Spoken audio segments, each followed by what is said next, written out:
Hello, everybody. Welcome to another episode of Rocklaz Radio. Today on the show, we have with us Srikanth Bhai, as I like to call him, a very prominent member in the NFT community, a collector, an art patron, and a technologist. So we'll get to know more about him. I would like to, first of all, thank you for listening to all our episodes. And if you want to support the show, we are open to sponsorship, and you can also stay tuned for the upcoming Rocklaz club tokens. You can, if you want some Kickass artworks, you can check out my NFTs, and I'll attach more links in the description for more ways to do that. And make sure to share this episode with your friend and comment what is the best takeaways for you. Cheers. Let's dive in. Srikanth Bhai, welcome to the show. Could you please introduce yourself for the audience? Yeah, thanks, Tanmay. It's nice meeting you over this Rocklaz. Unfortunately, I couldn't participate last time as I promised, but yeah, now I made some time for you today. Okay. Thank you so much for that. Yeah. My name is Srikanth Minnam. Actually born in a small town near Chennai. Actually, even though it's in Andhra Pradesh, but it's a border of Tamil Nadu. I did my schooling there and then did my B.Tech engineering in Nagpur. That's where I learned Hindi because, if you're living near to Tamil Nadu border, you don't speak Hindi a single word. Okay, and then after graduation, I ventured into, a business immediately. It was in 92, 93. Even before finishing my graduation, I already started the cable TV business, which didn't go well. So then after that, I went to study my master's in Finland. I never know what the Finland was because Finland is so north. It's near North Pole. So I found out really good universities there and a lot of free things, like university education is free and you get accommodation, a lot of things. It was really amazing place. So that's why I went there. I did my master's and then started working for Nokia telecommunications that time. So not on the mobile phones, but yeah, I was working mostly on the network switches and all that. I'm the first one who was testing the SMS and all those kind of stuff, those tests. It was early 98. 97 I finished my master's, and then 98 I started working for Nokia. Well, after 2001 we did one startup with a couple of friends there. It's similar like Flickr, but 2003 we did shut down that because it's we were too early. Sometimes startups are like you need to go on the right time. So it's just like Flickr, but we were not. We didn't wait for. We could have waited maybe 2-3 years, but that went bankrupt and and then again in 2004 we did another startup that was sold in 2008. So then another startup in 2008 called Quantel, which is actually currently I'm mostly involved with that. And it's we grow that company from basically zero to something like 120 million, and we're doing well in that company. But yeah, so that's my technology and my background also. And coming to crypto, Finland is very high tech place. Actually, some rumors were there, like even the Bitcoin. One of the Bitcoin co-founders is like coming from Finland. One who lives in London, but yeah. So even in 2013-14, I think when the Bitcoin was a little bit moving, I came to know the Bitcoin and crypto. So, well, I have involved in also, my Bitcoins also got scammed. I think you might know this Kim.com, right? So he has one exchange those days. So he shut down and fled. That guy fled to New Zealand or somewhere. So it was the blockchain technology was very interesting those days. It was took some time, but due to scams, it went again off. And then 2016, 17 onwards, again, it started. After the Ethereum, I think it really started to go. Yeah. And then the NFTs. I think I probably bought my first NFTs, CryptoKitties. So I still have that CryptoKitty cat. Yeah. Wow. So yeah. Mostly I was in PFPs, and the rest comes to arts now. Yeah. So how did the art journey start? Art journeys. I was mostly into the PFPs, but a lot of scams around there on the PFPs. Then I really got disturbed with that scams. I still do some PFPs now and then. Lately, this Misfits was one where I was with. I know a few friends in their PFPs. One guy who lives he used to do galleries previously, and then. But due to pandemic, the physical galleries and things didn't go well. So he went into PFPs. He lives in Shanghai, but sometimes I help him in PFPs. He's only into PFPs now. So yeah, So but I am not so much actively involved in PFPs. I think last 2021, maybe end of 21, I got interested in physical arts, basically. Like I visited a few galleries, and I have interest in arts. I myself used to do watercolor painting when I was a kid. And I got also this, I don't know if you know, maybe you are not even born, maybe when I was a kid. So those days we have these camel pencils. They used to have a competition, like watercolor competition, whole India. So I used to participate, and I got a few prizes also there. So, but at the age of 12, 13, due to some reason, I got discontinued on the arts. Only watercolor painting is my yeah. And then so after physical galleries, and then I came to know through NFTs, yes, there is also arts now into NFTs. And OpenSea I saw, and Rarible, these are the two platforms. I used to collect few arts there. And then because OpenSea I didn't like that much because it's so much crowded with PFPs. Then I ended up in Foundation. Foundation is perfect place for artists because it's only arts. And then lately into Super Rare and a lot of other art platforms. Yeah. All right. One quick thing. Can you tilt your screen a bit so that you come in the center, sort of? Like this? Is it a laptop? It's a laptop. So can you pull the screen towards you slightly? Yeah. Okay, perfect. Yes. Yeah, maybe perfect. Not this. Yeah. Yes. All right. So from the beginning, Finland. Do you speak Finnish? How good is your Finnish?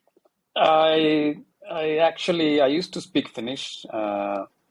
I got married to Finn also, so I've become a Finn already. So I used to speak Finnish, but from 2015 to almost before pandemic, I was living in South America. So due to business, strange countries like South America, like Bolivia, I think you might even have never heard such countries exist, like Honduras and these kind of places. So very, very strange countries. Like you need to travel with a bodyguard or something like that. So, but yeah, amazing places. So there, I used to speak Spanish to basic Spanish level. So how many years?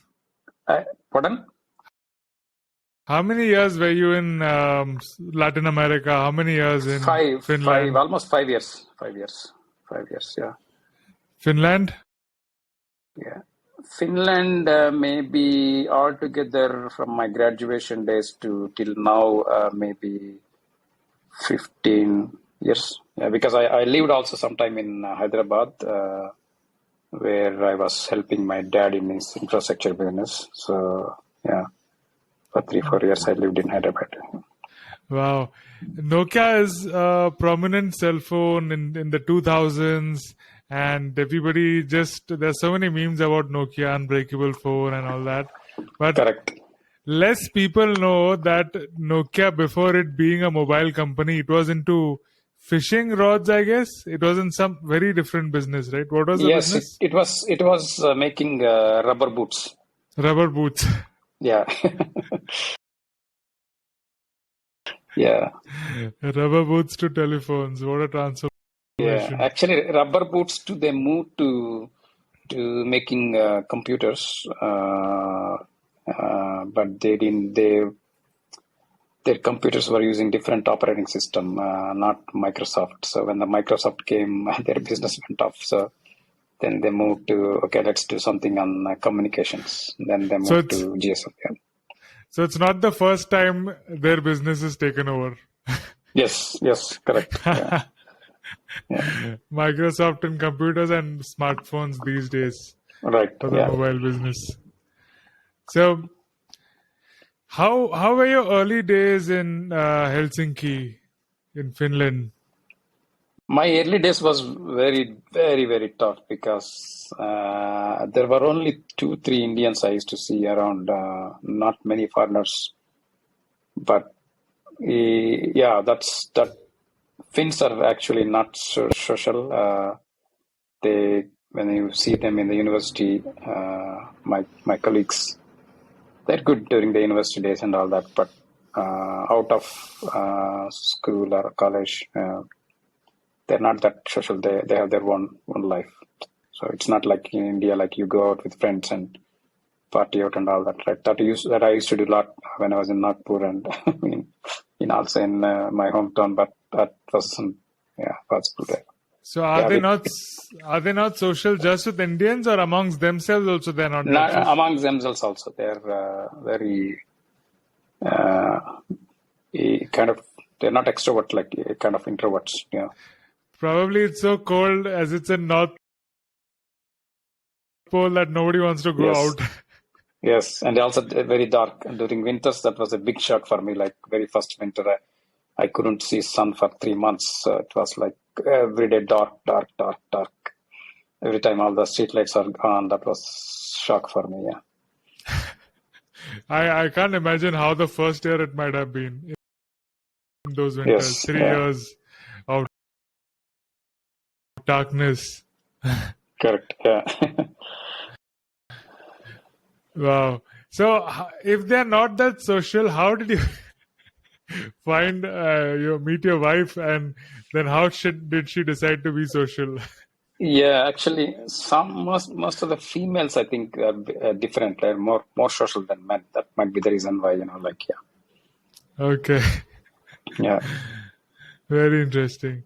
So then you started with Bitcoins, and you got scammed again by the the exchange went down. So yes. how did you respond to that? All the Bitcoins did you mine that Bitcoins, or did you buy them, or how I bought them. I bought them like a very cheap price, like $30, $40, something like that. So one Bitcoin, $30. Yes, oh my God. $30 or $40. So I had around I think 200 Bitcoin, something like that. So yeah.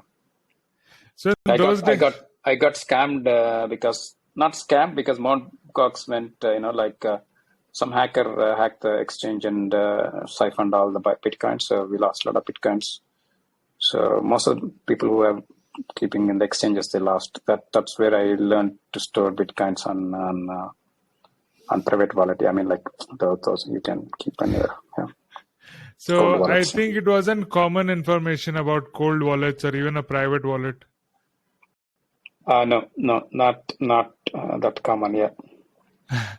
So in those days, what made you purchase Bitcoins? How did you adopt? I came across one of my colleague who was investing in Bitcoin at that time.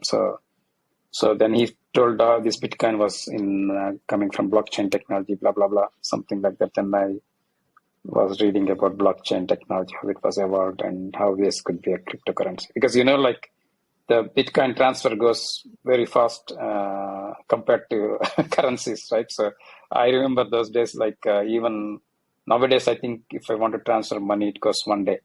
Even it's, like from Finland to here, the fast money transfers one day. Even still, today. right? Even today. Even today, yeah. So even if I do a ICICI bank transfer from there, they have a hard transfer. They says it's within one day, but it takes more than one day, more than 24 hours, yeah. Oh my So God. that Bitcoin was like, you can transfer to wallet in less than an hour, even less. So that was amazing, yeah. Wow. But on the receiving end, people need to be that aware of it to go and convert it or maybe use it that way. Correct. So the adoption was not there, right? So only Bitcoin was used between people in the technology, like to test, and also probably they have. I can buy a computer with Bitcoin transferring to my friend his old laptop, something like that. So not that often, yeah. Very interesting. One more fun fact about Finland is I was searching for what nations, like most of the language have roots in Latin, Roman, or Germanic languages, but Finnish is completely different in that terms. So It's completely different, correct. yeah. It's very hard to learn also. So yeah, I have one course on Finnish in the masters, which I couldn't pass. So I tried thrice. That was actually blocking my graduation. So, and then I got an exception from the professors there. I said like either I need to forego my degree or because anyway I'm already working in Nokia, so I was not interested to finish my degree. So then I just got an exception that I can do another course optional compared to this. Yeah. So But usually it is mandatory, yeah. Can you speak something for us in Finnish? Mitakulu. That means how are you? Yeah. Mitakulu. Yeah. Mitakulu. Yeah. Yeah. Cool. I remember we don't get a lot of Finnish people in the NFT spaces. Not many from Europe. There are, I think there is, when I was giving an interview to NFT Yearbook, the guy said Jenny Pasanen is there. Jenny Pasanen, I think she's also active, but she's most into the photography NFTs. There are a few. There is one more guy called Matti Peter Järvinen. He also makes this cubism arts. So he's recently come into the space. But yeah, you are right. They're not so popular. Yeah. We're talking on Bitcoins, and now there's a big news about NFTs happening on Bitcoins. So what are your views on that? For me, like I would like Bitcoin to be as a gold or cryptocurrency currency only because it's a non-inflatable currency, which I like, and also I'm more towards proof of work rather than proof of stake. Proof of stake is for me going away from decentralized to centralized because proof of stake is like if I have a lot of ethers, I can get staking, and I have a hold on that, right? So, but mining and Bitcoin proof of work is more decentralized that way. So, I don't know if many people have pros and cons, but I think NFTs and Bitcoin, I think probably is it's okay. Maybe it depends because Bitcoin is so expensive. And the transaction fees are also high nowadays. Like it's not, if I do a Bitcoin transactions, they're not cheap. But lately, if you see El Salvador, those countries, they're using Bitcoin, right? But one of my friend recently visited from El Salvador here to Finland. He was saying like initially the Bitcoin was on the Lightning Network, it was good. But people are not using that much, except the government is stocking the Bitcoins as a reserve. Yeah. Oh. So what do the people use there? Regular people. Regular people, they just use paper currency, fiat currency. So the initial idea was to push Bitcoin for all, even buying vegetables and all that. Initially, it was good when the Bitcoin people was happy because Bitcoin is raising, so much. So that's why they said, okay, it's good to keep in Bitcoins. But now when Bitcoin fell last year, many people says like, we don't want to accept Bitcoins. It's a risk for them, yeah, because it's devaluation is happening, right? So. So NFTs coming on Bitcoins would also be proof of work, right? So Yes, it's proof of work. So can you tell what is the process, or have you read about it? Where can somebody buy Bitcoin NFTs or create Bitcoin NFTs? I just read that Bitcoin NFTs, there was an experimental, similar like CryptoPunks. They have created these generated punks. And I was checking, like, can I buy one? Today it costs like 40 Bitcoins or something like that. So it's so expensive. Yeah. Oh my God. Yeah. So which is the platform that is selling? I think it's in Ordinal or somewhere they have launched. So I haven't actually tried how to buy that NFT. Yeah. All right. By looking at the number of BTCs for that, I said, okay, I don't want even to look into it. Yeah. Yeah. But that's amazing what they have done. Yeah. But as you see, like, it's like proof of work and the mining deflationary stuff, and all that, they're good for kind of currency. Maybe NFT, need to see how it evolves, because the former ex-CEO of Twitter, who is now heading the other company, is also coming. He's betting on Bitcoin as a currency. So I think the number of transactions on Bitcoin, speed, and also the transaction fee goes down. I think then there might be, I think the currency transfers happening between multiple countries might even take up that. So I would see that currency as a currency, or gold as an asset. Those two are the most use cases what I see. But it can maybe NFTs. Interesting how it will evolve. Yeah. Next week I've been invited to one of the reputed colleges in India for Symbiosis to talk about NFTs, art and NFTs. So yeah. I'm looking forward to it. So we are seeing a downtime, or people see ups and downs. We have seen many cycles of either in crypto space or in NFT space. So people might shy away from this, giving reasons of that going down temporarily. What would you tell these people? I think they need to just be patient and wait. And any investment, if you see even stock markets, how much they have fallen, right? So there is also a cycle, like when the stocks goes down. But opportunities, they will wait for this kind of cycles, right? So then they pick up. Yeah, either arts. Now arts are probably cheaper. Like 0.2, you get an art. 0.01, you get a open edition, things like that. Yeah. Wow. And also technology is there to stay, because the underlying technology of decentralization and being able to purchase and sell without any hurdles or restrictions from government or from anybody, that gives it another power, isn't it? So I think that is a plus point. Correct. Yeah. All right. So now let's talk about your Latin American journey.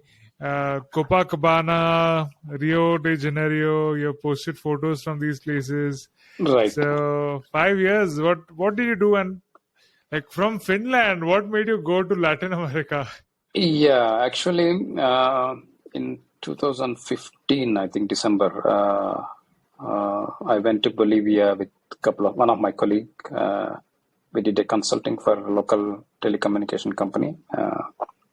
It was so strange for me, like that 15 days I was staying there in a hotel, and it's like the hotels are too big, and the whole city was like there's no pollution, like it's fresh air, and that was amazing place. Yeah, but Which of city course was this? it's Santa Cruz de la Sierra.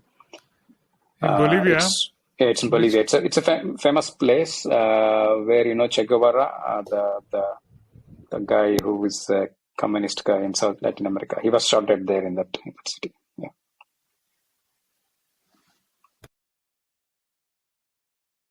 Is that the reason it became so big? No, I I think was just the joking. reason became big because of the agriculture land is so fertile, and so many lands are there. So it's you can't imagine people don't know how to eat mangoes. Like a lot of mangoes, raw mangoes, they fall when they're heavy. The mango will fall on the ground, right? So I can see a lot of mangoes on the streets from the mango trees. They don't eat raw mango. And one of my colleague, I mean, like the local guy who was, he was telling me like mangoes they got 400 years back from India. So that's how mango trees are everywhere, like plenty, and they only eat ripe mangoes. So the raw mangoes, the green ones, they fall on the road. Yeah. So they fall and it just gets rotten like that. Nobody Yes, does and anything. they'll throw away. So it falls. Oh no. They should know what Indians do and learn. They got Yeah. mangoes from India, right? Yes, 400 years back, I think 400 years back. yeah, some British or I don't know who bought the mango trees. It's Probably not Portuguese. Yeah, Portuguese probably, yeah, because it's yeah, true. And they could have got a manual also, no? What all things Indians do with mango. Yes, Not yeah. just ripe mangoes. So people in Bolivia, we can make pickle out of it. And what else can you do with raw mangoes? The taste of raw mango is quite good. Sour So, in taste. yeah. Yeah, sour in taste. Yeah, that's the reason maybe. Like, at least in south of India where I was born, that there this raw mango they'll cut small pieces, and they give in a pepper pouch with Yeah. little salt and chili. We used to eat like that when we were kids. Yeah. Yeah. Yeah, you should really have that and enjoy that. By the way, we have an artist from Bolivia. I don't know if you have met I know her. I know Mirna her. or Yeah. no. Artsy Yes. Bolivia. Yeah, I know. Yeah. She's I was amazing. actually pinging in the Twitter, and then I got connected to her. She said like I heard she even visited Bangalore. I don't know. Yeah. Yeah. I got to meet her in Bangalore at Namaste Yeah. NFT. She had come. Yeah. It was fun.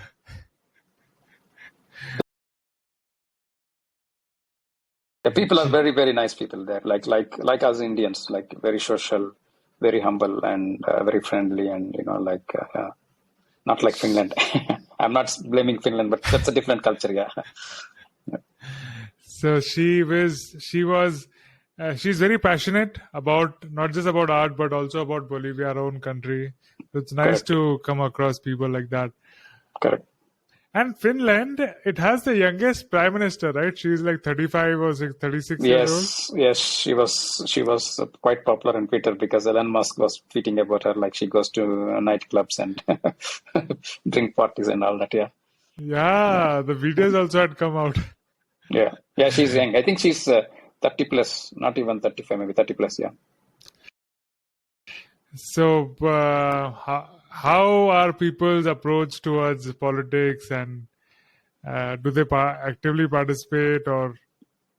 I think previously Finns are not so much interested in politics, the young generation.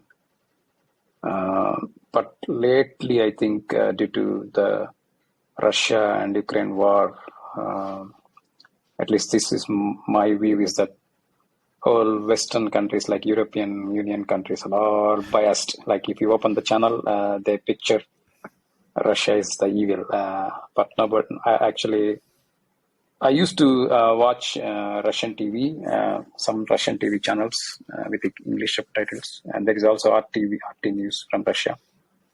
They are completely banned now. You cannot even get those channels, or not from YouTube. Nothing. Completely, it's amazing, like how they can block a country. Completely. Yeah. So you have a little bit of Russian culture, essence, and language. Interesting. So in Finland, as the country does it have natural resources? What is the main GDP or revenue for Finland? Is it technology or something I think else? that now it is technology. It used to be chemicals and things like that, and minerals, but I think it's maybe technology, because technology is like you make $2-3 billion a small company, so then that becomes like this Supercell, the gaming company, which makes Clash of Kings and those kind of games. So they become more powerful now, with the revenues and all that. So some of these companies even overtook Nokia. Nokia used to be one of the biggest when it was making phones. I think, if I remember, it's like $30-40 billion company. Now I think it's gone down to less than 10. Yeah. Very interesting. So Finland is on my bucket list now to go to the Nordic country. The Nord, You are welcome. Yeah. Nord mythology is also quite famous, right? Nord. It's different from Greek, and I see it inspiring many of the tales like Thor, the movie, and all that. Those stories are Nordic. Yes, I think if you have heard about Vikings, those Vikings are coming from there. Like some people call them pirates, but they are very ferocious, coming from the north, maybe from near North Pole. Yeah, they're very, very strong and very stubborn. Yeah. How many times have you been to the North Pole? No, never to the North Pole, but I went to north of Norway. That's by drive, in summer. Yeah. How is it like going so far north up? Oh, it's amazing. Actually, I've been to Switzerland also. I lived in Switzerland few months, but I haven't seen even in Switzerland those kind of north of Norway and Finland. Those are amazing. Yeah, it's Beautiful. untouched. Yeah.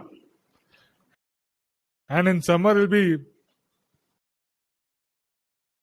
all 3-4 months of sun, right? No night.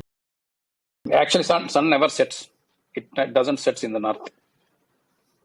For 6 months till Yeah, almost like it revolves like over the horizon, like this time. Yeah, you don't know which is east and west. It's like you need to do compass. Yeah. And even the compass won't work when you're in the North Pole, right? Correct. So Yeah, it's more. Yeah. I wonder how the nomads and the ice Eskimos would live there, or still do. It's so you'll find all these like actually they're called Samis in the north of Finland, north of Norway, north of Sweden, north of Russia. That's a different race. They look like Mongolian people, little short and high raised cheeks. But they have their own language also, Sami language, and they say that Santa Cruz, Christmas, this Santa Claus is Santa Claus is from Finland, and they debate always. Yeah. Santa Cruz is in Mumbai, by the way. Yes. Even in Bolivia, the Santa Cruz de la Sierra is also Santa Cruz. So there are many Santa Cruz cities. Yeah. Does Santa Cruz have anything to do with Santa Claus? You don't. Something related with the saint. I don't remember which. Yeah, Santa Cruz. Yeah. Okay. So Bolivia, you were there for how long, and then you went to some other countries also, right? Yeah, I was in Bolivia 2.5 years, and then 2 years in Colombia. Colombia is more advanced. It's like can compare Colombia and India. I mean, any European cities like that. Yeah, but of course there was a lot of crime, but it depends on the place where you go. Yeah. I had got chance to dance with a couple of girls from Colombia that come to India, and I was very active in salsa socials. So Yeah, that's a family thing for them. Like they do it correct. since they are small. Correct. So yeah, it was fun to Salsa is hear. like you can see amazing salsa clubs there. Like I used to live in a place called Medellin. It's a city of valleys. It's in the valley actually. It's on the so if you are familiar with the pop stars, Shakira comes from Colombia, and there are a couple of other stars. Yeah. So how would you go for salsa, or No, how was no. the experience? I went once to see salsa, but somehow salsa is not. I'm a techno and electronic guy, so yeah. You need to do it couple of times to get a hang of it, but obviously, Yeah. step by step. Were you married at this point, or it was before your marriage? No, I was married. I actually was traveling with my wife also all the time. So, but yeah. All right. So Colombia, Bolivia, and of course Rio de Janeiro, Brazil. Brazil, I was there only for I think 20 days maybe. I was traveling around in Brazil. I went to Natal, north of Brazil. Beautiful place. They say like it's the connecting point to bring the slaves from Africa. I don't know from Africa which point. Maybe it's probably Dakar, somewhere they used to ship and they used to land here in Brazil, this place called Natal. So you still see a lot of black people there, but very nice place. Yeah, beautiful sea coast, and yeah, of course, crime in Brazil is more compared to other cities. Yeah, other countries. So you mentioned crime twice now, Colombia and Brazil. Did you face any of the incidents, or they're not that? Myself, I didn't face, but a couple of my colleagues who were came from Europe. One of them was in Colombia. He was drugged, like he was sitting in a bar, and then a couple of guys came and they offered also drink for him, and then he drank. He had that beer. That's it. He didn't know what happened. He was somewhere in the roadside, and his phone is gone, wallet is gone, and all that is gone. So how he ended up, he doesn't know. But Oh somebody my saw God. that guy and then put him in the hospital, and after one day he recovered. So they put some drug. Sometimes it becomes so lethal, people die.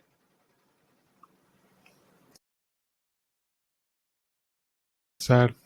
Yeah. So don't take anything for free. Yeah, exactly. Yeah. And Uh, don't go single if you don't have a local friend or something. Yeah. So then actually I never went alone anyway. Those places I go always with the local people. So then you know more things, how things are and all that. Yeah. so you were doing consultancy for technology. What kind of Actually, technology? it's not about consultancy. Like we are actually trying to the company what I am involved now. It's called Quantel, where they sell software service, a product basically. So we are expanding in South America. So I was living there for 4 or 5 years. Yeah. So let's talk about Quantel. You're a co-founder Yes, I'm a there, co-founder. Yeah. but in the about page, I was not able to get your profile there. So have you sold it? No. Is the startup sold, or This how? startup, you could say, like I still I'm still a shareholder, but majority of it now, unfortunately, sold to some company called Letter One, and the Letter One, one of the owner of Letter One is like is close associate to Putin, so he's number 3, and he was banned. You can check actually. His name is Mihail Friedman. So he's very, very, very, very rich guy. I think this all Russian oligarchs. They used to live with $40 billion, $100 billion cash in London. So London was a hub for them. And then they used to invest in all the startups like Uber, mostly American startups. So they've invested a lot of money. He also invested in Quantel. He took, of course, when in the startup at some point of time, you run out of money, you run out of loans and all that. So we need to get stock sold. So we offloaded most of our stock to him. So that happened in 2016. Yeah. So what was your founding idea with Quantel and what did you do there?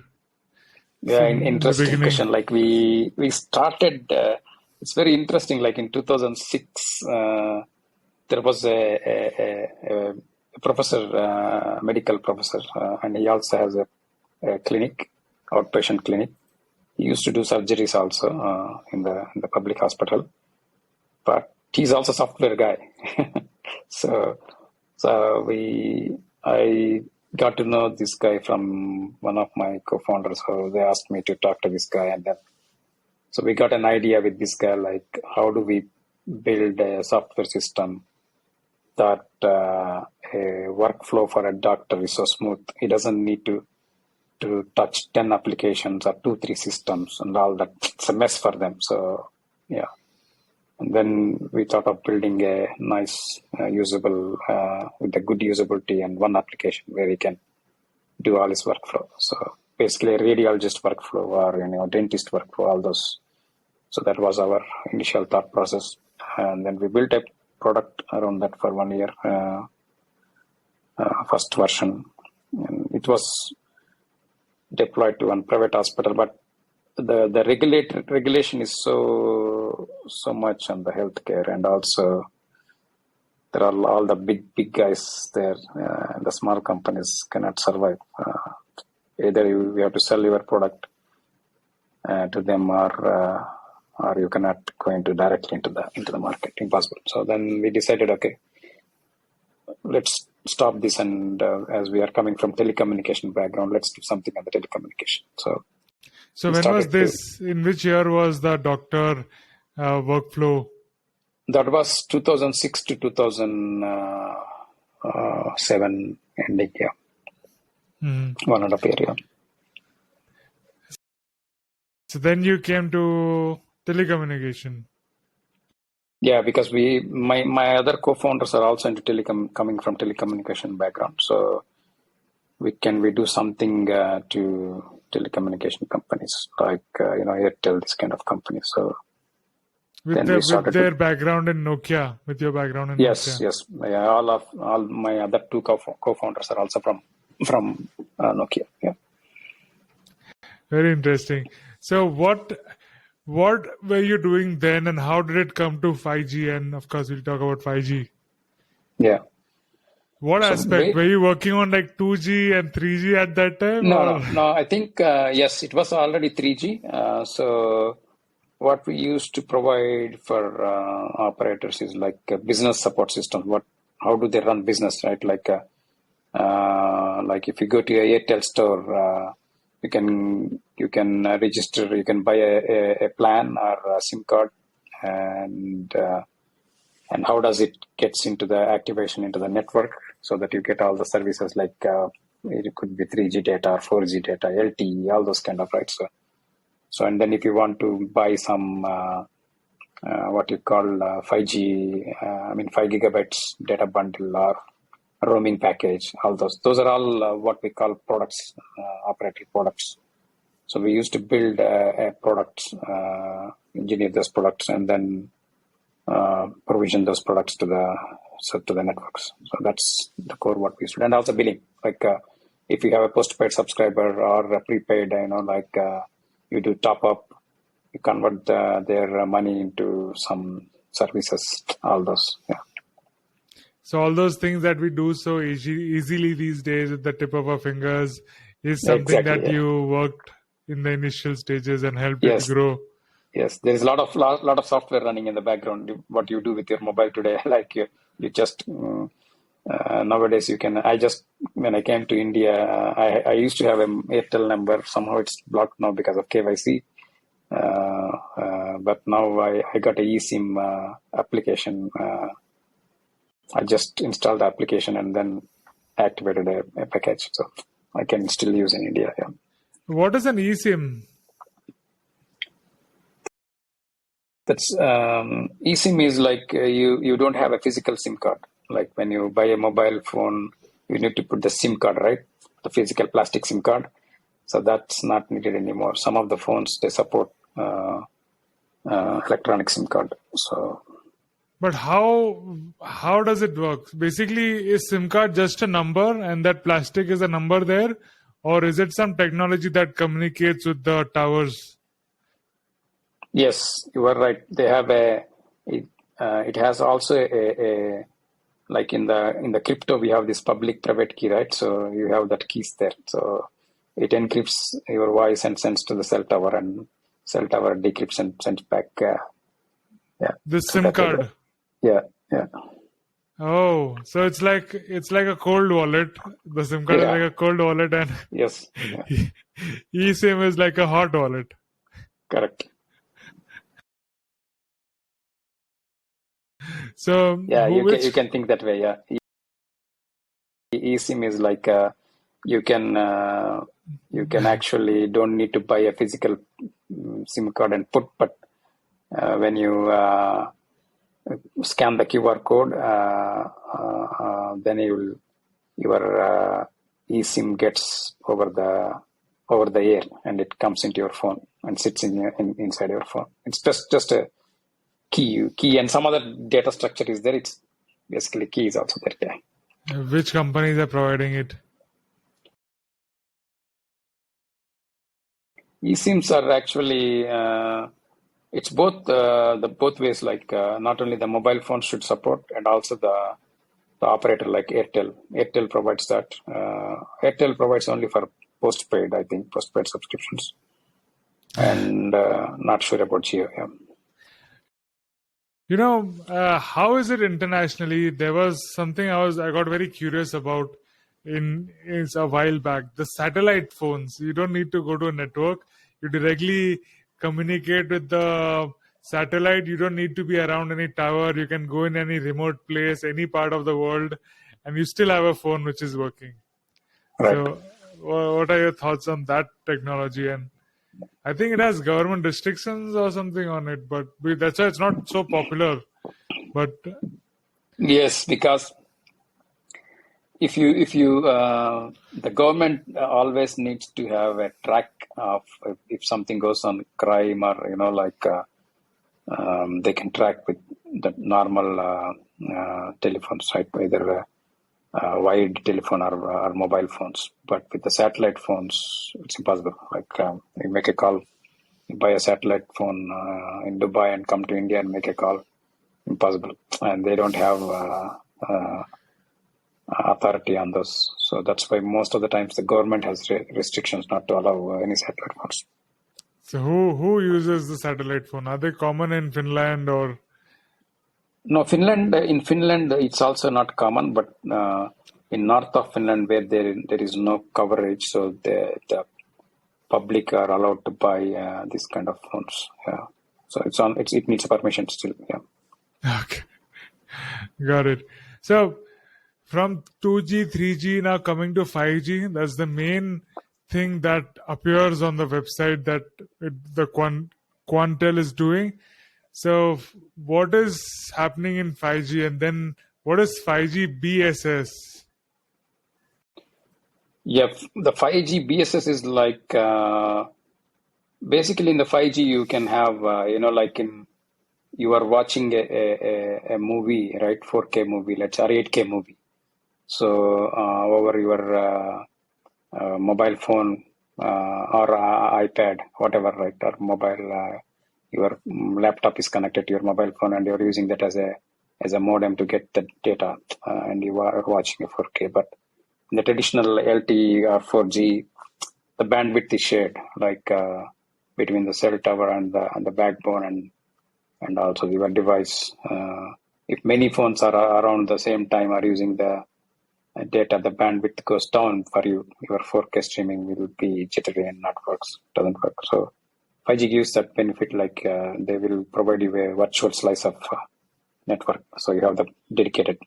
So you can that, yeah. And also there is also other use case, like where let's say I want to operate some automatic devices in my industry, or so when something happens, it should immediately activate a switch, let's say in some of my devices, right? So those needs very low latency, like the time to reach the command from a computer to the switch should happen less than milliseconds. So that kind of low latency is also one benefit what 5G gives. So mostly the 5G use cases are, I think, mostly people are over enthusiastic about. It doesn't make difference for people as such, but I think the companies which are selling, the companies need to have that kind of infrastructure. Yeah. Mostly towards industries. Yeah. So 5G for regular people would be low latency in a crowded place, or isn't it? Or low latency, or the phone won't get out of range when you're traveling. Is that another use case for 5G? No. That, I think, it all depends on the coverage. So if you are not under 5G base station, so if you move from 5G base station to 4G base station, then you are anyway becomes a 4G. So, yeah. So unless there are all 5G towers everywhere, it doesn't matter if it's 5G or 4G. It is 4G. Yes, unless you are close to a 5G tower. Right. But if you are in a 5G cell, what they call cell area, and then you are streaming a video, you see it's you have the dedicated bandwidth. So for that, how the business support system supports is like, okay, when you have a mobile subscription, you can say that I want a monthly 25 GB data, and then I want this guaranteed bandwidth of 2 MB per second, or 20 MB per second, or 40 MB per second, or 100 MB per second. You can play around with the speeds, and then you can see also that, of course, the price varies. So this is what we are trying to configure those products and activate those services when an end user buys those. Yeah. So BSS stands for Business Service Solutions. Business support systems. Support systems. Yeah. Business to run the support business. systems. Yeah. Okay. Yeah. That's mostly for operators, not for operators to sell and model their package their services to end users. So end users then can use their mobile phones to the mobile app like Airtel app or the Reliance Jio app, so they can purchase on demand. Like, I want only for this day, or I want only for 4 hours, something like that. Yeah. So I think it's a good benefit in the gaming, because gaming and live streaming. Correct. That's what needs high bandwidth. Yeah. Correct. So the gaming gaming now, when multiplayer gaming is coming into place, like it would be fantastic. Yeah. And also automotive. Games? I don't play games. Lately, I've been playing only this. What was that? The Dookie Dash from Yoga Labs. Yeah, the BAYC. Yeah. Oh, that's a game I'm not even aware about it. I'm so far away from the PFP projects that I don't really follow these things. Yeah. So PFP is a mess anyway. Yeah. So you're saying about the PFPs are also, I think, I just keep a watch on that, but I'm not actively involved. But PFPs also has downturn now. So I think maybe in a year, it's the adoption of PFPs could be, then it might pick up. Yeah. It has to be different. For me, what PFP is basically like a share of a company. So if somebody is actually doing some business, are they going to use those funds for doing something productive, which will in turn generate business and get inflows? that would be some PFP project that I would like to stick with. And not like a PFP project which keeps coming with new drops and new additions just to keep raising capital. I don't know for what, and just that's what happening. Like if you see Yuga Labs, they launched first BAYC, and then they launched Mutant, and they launched the chemical between both of those, and then they launched kittens, animals, and then then so the now, game, then the lands, yes, some parcel. other, yeah. You see, like they are making a lot of money. I mean, the company itself by just launching one more PFP. But you are right. Like the PFP as an asset, like a share, what you buy, and that as assets, that company should increase the value of asset by doing business with that, right? So by using those maybe for industries or things like that, but that's not happening. Yeah. So that was the main core concept, and this can be a good way to do that. So when I'll be launching in few weeks, Rocklaz Club tokens. So these are the Rocklaz podcast, Rocklaz Radio that I've been hosting. This is around the 50th episode, and we did a whole year of Rocklaz Spaces. You have attended, I've seen you attending. So it happens on Saturdays, and that's a free space which we did for like 12 hours. It would go on for previous 5, 6, 8 months, facilitating for all artists and collectors to interact, share value, know what is happening, what are upgradation in technology, what are security risk, or some new collections or exhibitions. All these things we used to talk, and also a lot of fun jokes and music used to happen. So that token which I'll be launching, it's a 3D animation. You can even put it in your metaverse, and that token keeps spinning.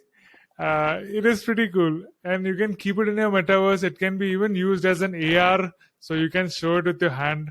I'll show you a precursor of that which we had done. We had done a POAP for what do you say? Let me see if I can pull it up.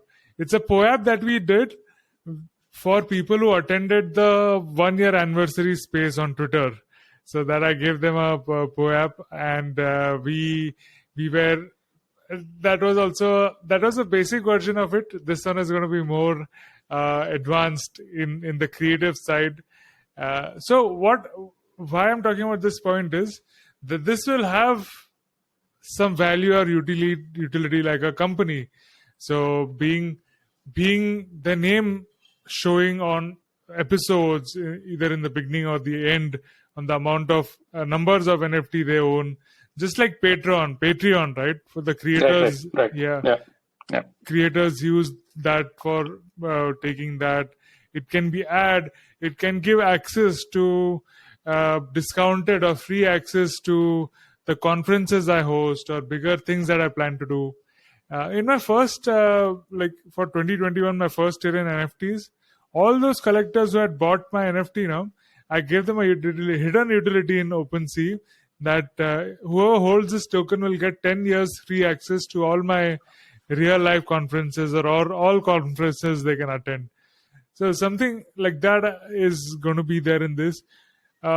This is powerful, right? I mean, just putting on tokens and new shares just for raising money and not actually doing anything after that is not what I believe in. I want to keep giving value to those early supporters or founders. Isn't it? Very good. Yeah. That's a good idea. Yeah.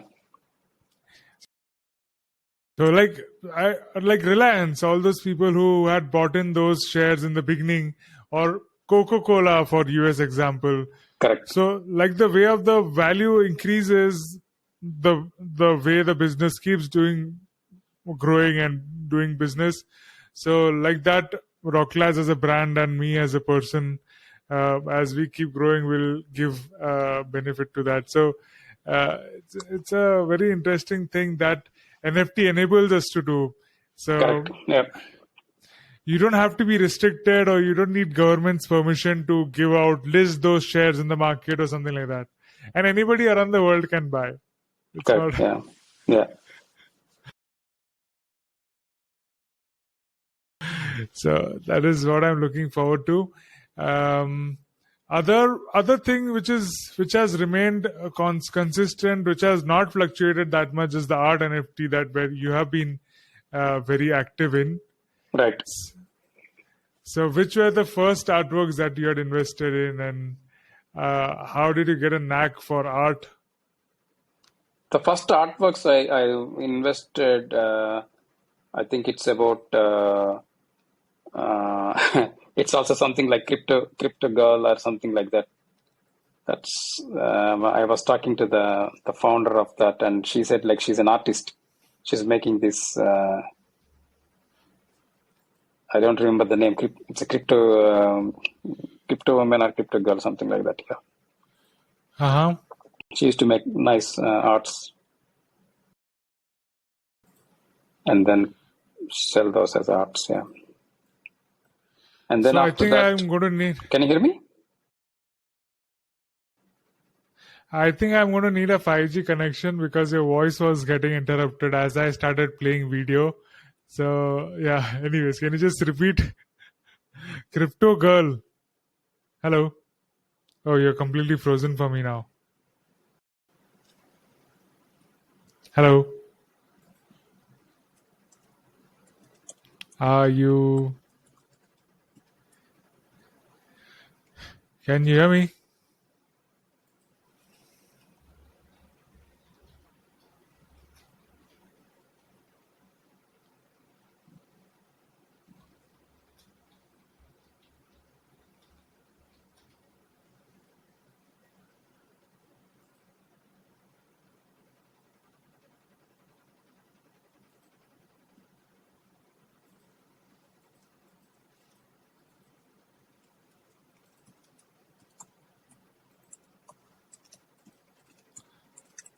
Hello.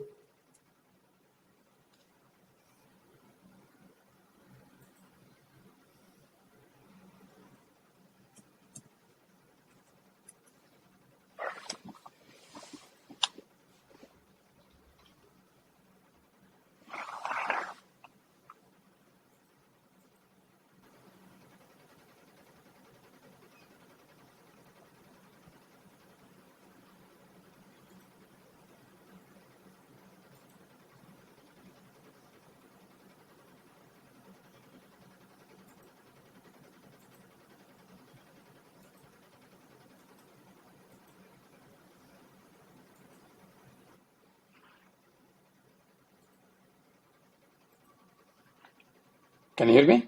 Yes. Yeah, it got froze. Yeah. So I think this is the another application for 5G. Yeah, exactly. Yeah. You see, like when you are doing a live streaming, and and also gaming, like in the other side from Yuga Labs when they launched, I think last year, don't remember, May, June. So there were like 5,000, 6,000 players entered into the room and into metaverse, and it was like too slow. I mean, it's like, So I think they need, all the players who are in that, they need a dedicated bandwidth. So I think it's the only the last mile is the problem. I don't think it's the main backbone is a problem, but it's last mile. Yeah. what do you think about this? When people come into arena, it's not just the cell phones, right? So what do you think about what Elon and Starlink is doing in this? Elon and Starlink is doing actually Elon is now is like, it's similar like Nokia when the Nokia launched touch phones in China. That was the technology was immature, and 2002 or 3 they couldn't, because there was no proper touch, and if you touch phone it was like sometimes it works, it doesn't work. So they invested a lot of money and then they failed, and then similar like Apple came in, and when the technology was ripe, and they assembled all those things, and they released a touch phone, which has a fantastic. But of course, they mastered a little bit touch sensors and all that. They invested a lot of money there also. Yeah. But similarly, like in if you see, we had the phones with the data and all that from Motorola. They launched a lot of satellites called Iridium, basically for data and phones. But data was slow, and the technology was not ripe enough. This came from an idea from Motorola engineer, like when he was in a remote beach, he wanted to connect his laptop and do some browsing and work. So he has that idea. So they launched actually a lot of satellites which are circling around the Earth, and that didn't work. And now I think Elon Musk took that because he can launch a lot of satellites in one reusable rocket. It's his rocket, it's his satellite. Yeah. And also the technology also more mature for wireless transmission. Chipsets have become much more powerful, small, and you see the Elon Musk's that you can actually install in your home by yourself, and then you get a good amount of speed. Yeah, but it's not very cheap. It's quite expensive. $500 or $1,000 per month is the subscription, I guess, when I last checked. So yeah, it is expensive, but I think he's targeting mostly like people who are in where there is no broadband, all this kind of stuff, right? So. But people in remote areas are the people who are not having that kind of money to spend, right? So it's counterintuitive, or it's basically for technocrats who want to go and live in the wild.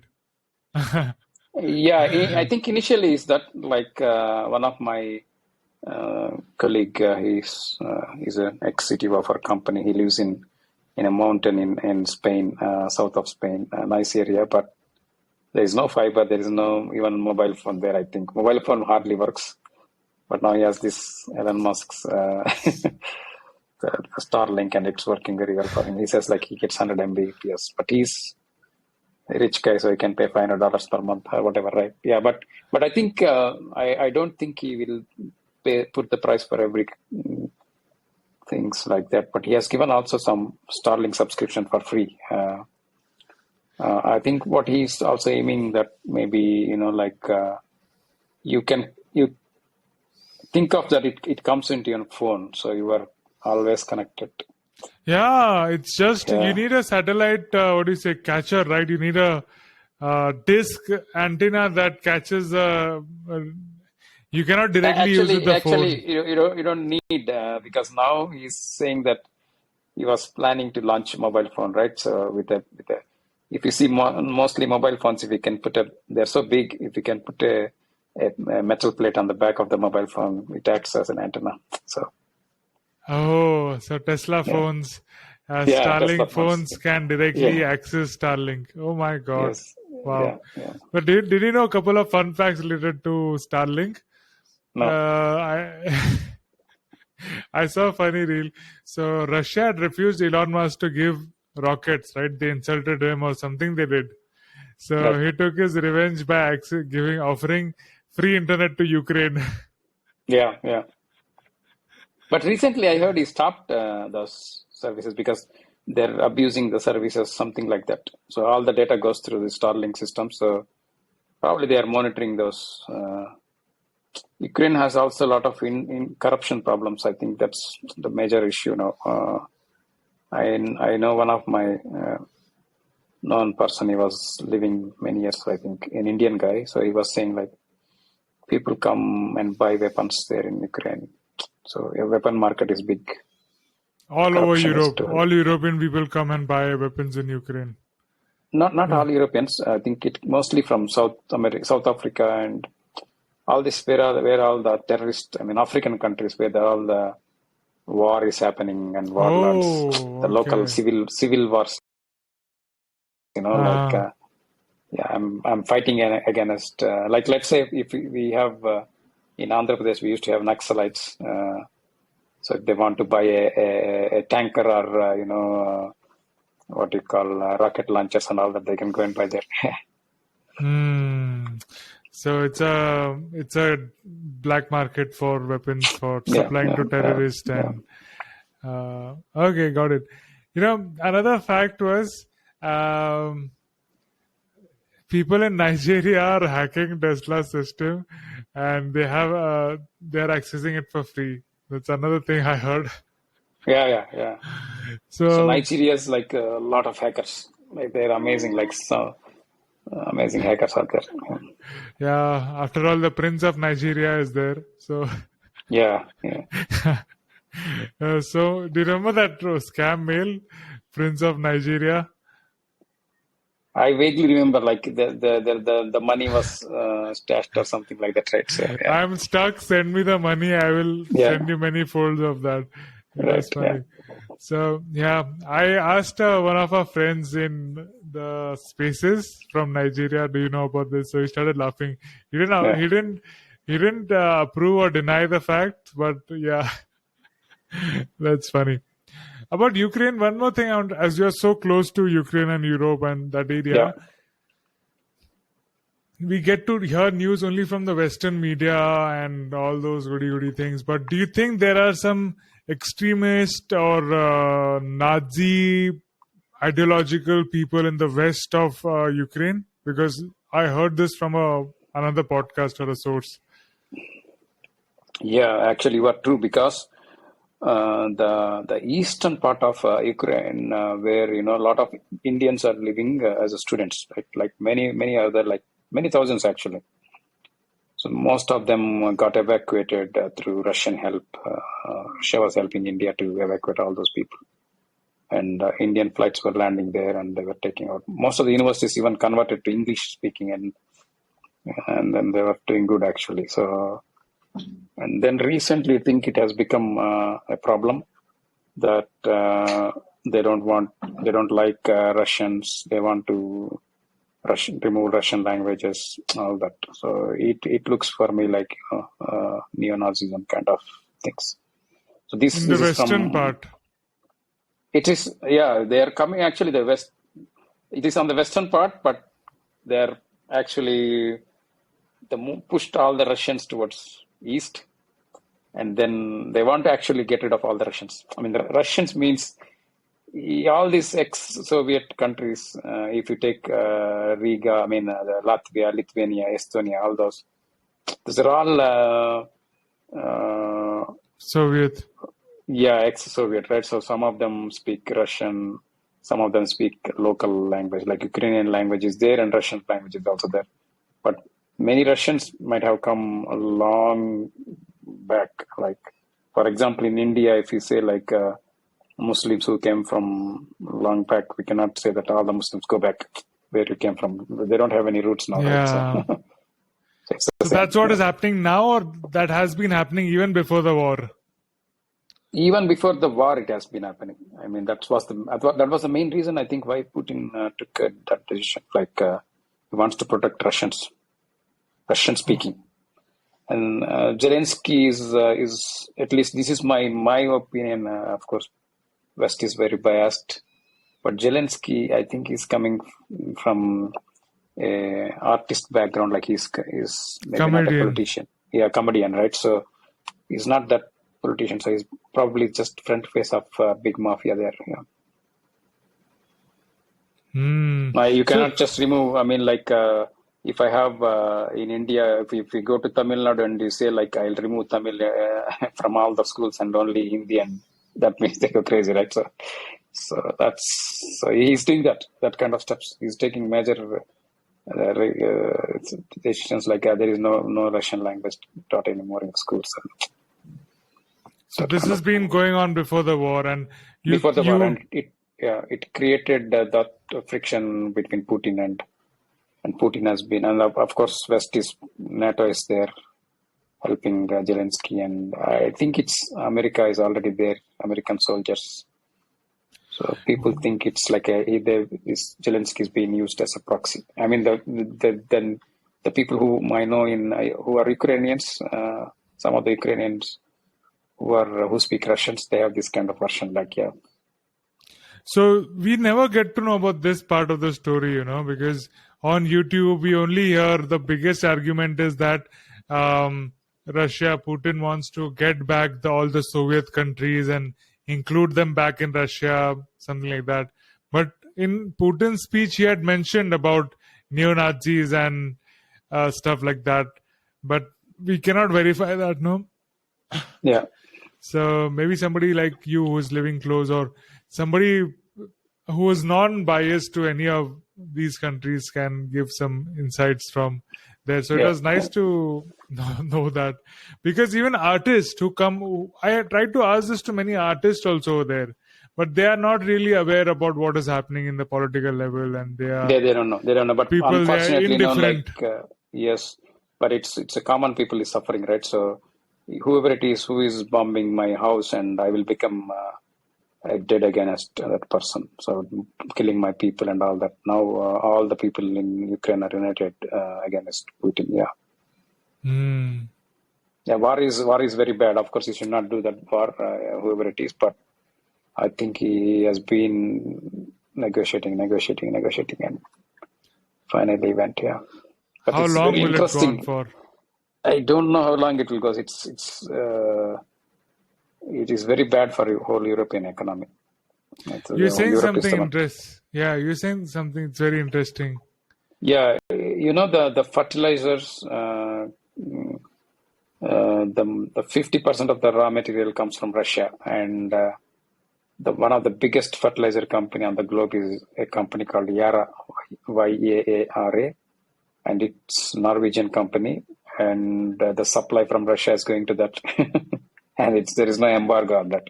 Even Putin himself said when he was in Kazakhstan or somewhere in the so he said see, the embargo is whatever they want to make embargo, they only put on those things, but not all. So he doesn't even care about embargo. Yeah. Embargo means restrictions, right? Restrictions, right? Yeah. So they are putting on restrictions on many other things, on soft television, media, and all that. But fertilizer they won't stop, or oil they won't stop. Exactly. You see, and they want to put. They're asking India to restrict oil. Yeah. Many countries die if Russia stops selling oil to, for example, Hungary, Czechoslovakia, and all these landlocked countries. They don't have ways to get. They're all connected directly by pipelines from Russia. It's crazy. So they all will get yeah. Our foreign minister gives good answers to all those questions. Yes, I like that guy. So because he taught on the facts, saying that guys don't mess with us. Yeah. Europe thinks world's problem are their problem, but their problems are not world's problems. Excellent. The other way. Right? Yeah. Other way. Yeah. Europe problems are the world's problems, but world's problems are not Europe's problem. Yeah. And even Zelensky went to US recently. UNO and all, he has been lobbying Zelensky and the Ukrainian foreign minister. They were lobbying against Modi, government like India, the European Union and America should put some restrictions on India. So that will hurt badly, even worse. All right. So, that video is finally, I've put it up. So let me show that token video to you, and we'll get back to 5G and its effects on metaverse. So this is the video. Can you see? Yes, I can see. Yeah. You might not able to hear the music, but I will just tell it for you. Yeah. So this is a 1-year anniversary token. It is 3D. Okay. It's animated. So it can be used as an AR like that, and it can be also put in metaverse. So I've started creating 3D NFTs. So this can be placed in any metaverse. It keeps spinning. It's animated. It has this on it. Let's go, Rocklaz. And these are the other two, NFTs I've created. This is a dancing stick figure, and that was an alien head. So this is how it looks. Yeah. This is how it looks in the Rarible. Yeah, so dancing stick figure, and this is alien head, and you won't believe this is done with assistance from AI. Excellent. Yeah. So 3D object, first time done with AI. So yeah, it's wonderful how many things we can do with AI. Exactly. Yeah. Yeah. Same thing So of course, happening with the ChatGPT also. You can, for example, I was checking with some of my development team. So if they use ChatGPT, the coding is much faster. Yeah. we had a whole dedicated episode on ChatGPT, guys. Check it out. I'll Yeah. I will. couple of I will. previous episodes. So in that, I gave a live demo of how things happen and how you can make 3D objects from with Blender and typing into it and stuff like that. But a lot of trial and error still to Yes. mature. Yeah. But Yeah. even that is surprising that it does that now. Right. It's wonderful. So 5G again. What the plus point is the speed, and there's not going to be lag. And Right. currently there's lag in metaverse. What do you think how 5G is going to impact metaverse? For before that, what are your views on metaverse? Metaverse, I think, is still to see like how the adaptation happens. Like if you see the crypto blockchain took some time to adapt, right? So the most often I see the most happening in the blockchain right now is the arts and PFPs. See, those are the most used use cases. But I think it should go beyond that, the blockchain. But I think it will happen. But the revenues generated by this NFT arts and PFPs is billions, right? So I think the metaverse. The main thing, what I think the metaverse is like today. If you want to go into metaverse, there is AR, VR technologies. So I think they need still mature. Yeah. I think the VR headset and those when they come out, it will give a sudden rise or boom to that technology. Even Yeah. phones are like Instagram filters and all that. You can use AR and VR with that. And Right. metaverse is like gaming, isn't it? You can like imagine a game where the objects in the game are owned by different people, or you can buy them as NFT and put it in that game or carry them around with you. So I Correct. think it has a That I think if potential you that see way. the Yuga Labs, the whole backend was done by I think UK based company for metaverse. So all these apes were there, but I see it's you need so much of computation power and so much of bandwidth, even for the end devices. Like I use my phone or laptop or iPad, whatever, right? So those still either the technology is not fully matured or it takes time. Maybe, yeah. I didn't feel that comfortable. Yeah. So we need two things for that: proper bandwidth and 5G and whatever, how many ever Gs they are required. That and is proper headset or glasses or mass availability of those Mass availability viewing and also devices. yeah, exactly, and those should be they're very bulky today.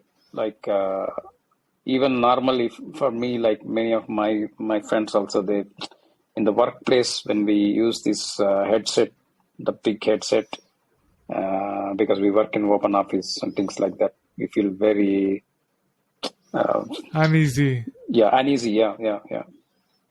So it should be in natural. Like I maybe a thin speds Glasses, like something like glasses. yeah. It doesn't feel if you're wearing or not wearing. Or probably like the movies where you can put a lens in your eyes, like which Correct. has all those views. I think they will mature maybe because like I just put a glass and then switch on and then it becomes that might happen. Yeah. Awesome. So you've been looking and observing at this growing technology. That's so wonderful. So you have collected so many NFTs, over 700 NFTs. This is just OpenSea, but of course many other platforms and places. As a collector, what are the things that you look forward to when you're collecting an NFT? I think if we come to the arts, normally I look at the art. If I get connected to the art, then I'll do the profiling of the artist. Sometimes, if he's a newcomer without any sale or something like that, even if I don't even bother whether it's a fake or not, but I just buy sometimes to just promote his art. Oh, yeah. So I've done many like that with especially Iranian artists initially. So sometimes that I do, and even in Indonesia, Thailand, all those people, they're really good illustration artists, but they don't know how to sell. Probably language is also a barrier for them, and it's like many of them, yeah. So, that but is normally amazing. when I buy some arts, normally I look at the profile of the artist, how active he or she is, and even in the IRL and also in the internet NFT space. That is very interesting. To be first engaged in the art and buying art for the art's sake without knowing if it is the first sale or not the first sale of that artist. That is very beautiful thought. I really appreciate that. It doesn't become a commodity then, right? If we get something unique, the true one of fun in its pure sense, not a commodity. Okay, correct, everyone is printing, same style, whatever. Yes. If you see my arts, I haven't sold anything, so maybe I make zero out of that. It doesn't matter for me. I think at least some of the artists have sold their pieces, and it helped them to grow. Also, that's what make me happy. Yeah. So you're just collecting and keeping for your happiness of supporting the artist. That's one way it's true, and other way also I've just been thinking what's the revenue models, right? So when we do any product or anything, for me NFT is also a product. So if you have NFT arts is a product. So how this and the artist, how does the recurring revenue comes to the artist? So that's what I've been discussing with many artists also, the traditional artists like galleries and all that, sometimes they have exhibitions, sometimes they sell, and the secondary sale, they get some money.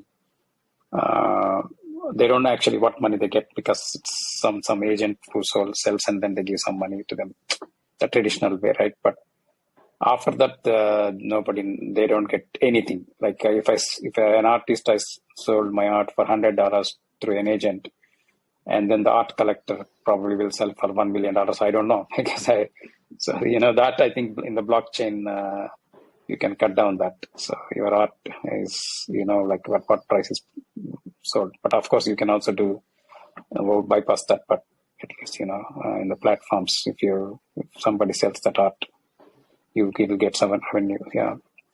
So not only that, I think in the old days, art doesn't move from one collector to one collector not fast enough, right? So it keeps as an asset, and then it keeps as a showpiece, and then at some point at time they will sell it off, and then they buy another art. But that's in the digital, in the NFT world, this frequency can be more. That's what I was thinking. I was looking at in the Ritz-Carlton Bangalore, they have 1,290 arts, amazing in Bangalore. So I went to Bangalore when I was coming here to Ritz-Carlton because I heard that Ritz-Carlton has a lot of arts. So all Ritz-Carlton, the hotel. Yes, in Bangalore, yeah. So the physical artworks have, or they have got digital and NFTs also. They're all physical. Most of them are physical arts. Some of them, very few of them are sculptures. But most of them are physical art pieces. Yeah, oil painting and Some of them are even looks like cloth fabric work arts and oil paintings and many. Yeah. It's nice you say sculptures because what I've been working on, it's like sculptures, but it is animated. So animated sculptures for the metaverse. That's only possible in metaverse and Web3. Correct. So it's 3D. It's a sculpture. You can walk around, look at it, but the sculpture itself is dancing or it's animated and doing some actions without any laws of physics attracting in the space, floating around, whatever you want it to do. Right. So, yeah, as you said in the previous, a few minutes back, like if you make a PFP, it's like a share you buy, and both investors should earn money, and also the manufacturer of that should also make profits over the period of time, right? It's not like so that's what I would like to see, like how the artists make a recurring revenue. So by selling their arts. That's a very interesting question. I always keep thinking about this. How can recurring revenue come from that? I have few ideas, but that leads me to my next question. People pay money for value, right? Either it's for value, even if you call charity, there's also some value in charity, right? So at the end of the day, what value does the art provide to the world per se? What do you think? What are your thoughts? I think art, why people buy art and keep in the home, in their walls, it gives happiness for them, right? Art connoisseurs. So even if you see in my parents' home, they have some wall paintings what they bought from some market, like that. You see, like they are all. Why did they buy and then put that as a frame? So they feel happy, right? So I think, but converting them to a digital and NFT art, so they push button, they can change the art, and then they can buy an art or replace an art. All this sell-based old art and then replace with a new one. So if it goes into common people homes, the market is so huge. Yeah. So every resale, if I sell my art and exchange my art to another art, or two arts to another art, so it's a sale, right? So every sale you should get money to the artist. Absolutely. So for the first point you made was the value is in the happiness or the vibe that artwork gives. Correct. Or beautifies the home. Right. Beautifies the home when you put it, right? Even in ancient times, in India, we have Rangoli, or there's some hand stamps on the wall, or different cultures have different way of doing this. Symbols or graphics or geometry. These are pictorial depictions on the wall that just give those vibes. So that have been taken over by paintings and something that is done by the other person, not just the person in the house. So taking this evolution step ahead, what I think is if people can have, or if a very good digital screen or TV, instead of just paint on the wall, if they could apply some digital paint in a way, they could just display that artwork there for that time period. And as you mentioned, collect it and then sell it off and change it and put other artwork when they want it. There's no hassle of carrying and shipping and maintaining and aging and of that artwork. Exactly, yeah. But that will, I think, happen because once the technology, you remember like the LED TVs used to be so expensive 5 years, 6 years back. Now so everybody can buy an LED TV.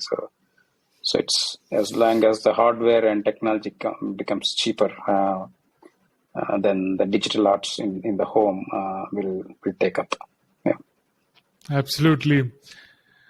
Even on the phones, every time we are connected to a digital device which has screen, there is a potential of NFT being there. So Binge or Microsoft products or Samsung or Apple, they all have screens on them, right? Which keep changing the images in the background when the screen opens up or when it closes. So all that, I think, we need to find a way to license them. So licensing those off. If you have ideas on that, let us know. I think Srikanth, if you can figure out a way of licensing regular artist works to bigger companies, as you are closely associated with Nokia. Suppose if we start off with Nokia, NFTs you get on Nokia screens, all the images that Nokia phones display are NFTs done by artists. So that can be a good revenue source. True. I mean, there are plenty of revenue streams like arts being on the mobile phone screen, like what you said, and even the laptop screens. So there are various revenue streams. But the only thing is like the whole ecosystem, like how I can make this art move between different because it's an NFT, right? So I bought a screensaver as an NFT. It's probably that could be a open editions.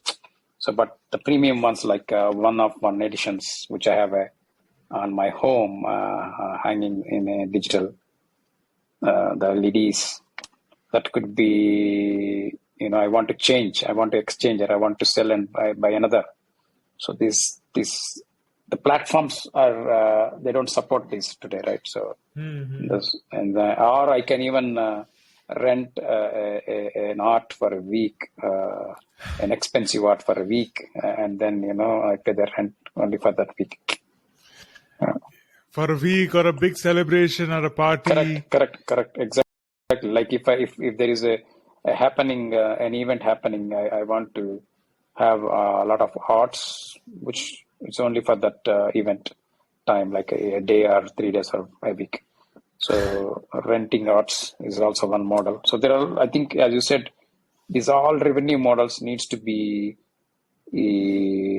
standardized and also to be implemented on the NFTs, which is not there today. Yeah, it's only like the platforms like OpenSea, they have their own proprietary protocol. SuperRare, they have their own proprietary protocol, and some of them take so much commission. I saw that SuperRare is take 30% or something like that, and only on the first sale. They don't care about second sales.